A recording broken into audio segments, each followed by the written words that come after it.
Good evening. Thank you for joining us on the web. As Burkina Faso begins 3 days of mourning for the 28 victims of the attacks in the capital city, here at home we are learning more about the 6 Canadian victims. All were from Quebec, from Lac Beauport in the Quebec City region. Among them, 4 members of the same family, Yves Carrier, Gladys Chamberlain, and their adult children, Charlie and Maude.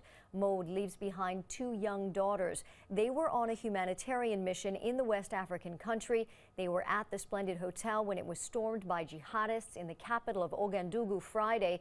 The other 2 victims are Louis Chabot and Suzanne Bernier, both friends with the family. Tanya Kreviak reports from Lac Beauport. All afternoon, a steady stream of family and friends came to the Carrier family home. In grief, they come together to support each other and to remember a family described by so many as generous, kind-hearted people. Flowers, pictures, words of sympathy line the front door. Shock, anger, disbelief. It doesn't make sense, he says.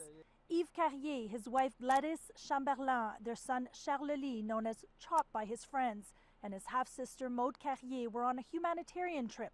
They left before Christmas to build a school in Burkina Faso when they were killed in the terror attacks there on Friday. On Maude's Facebook page, her last post, this picture, her last video describing her love of Africa.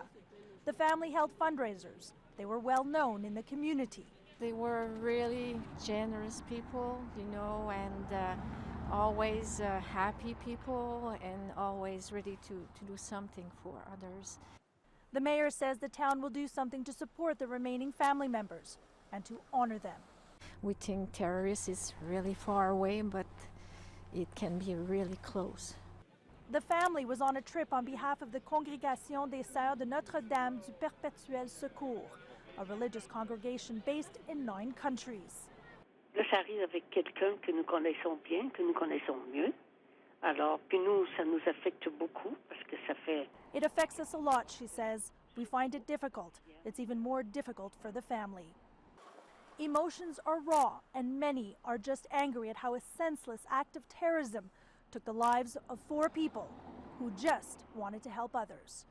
Tanya Kreviak, CTV News, Lac Beauport.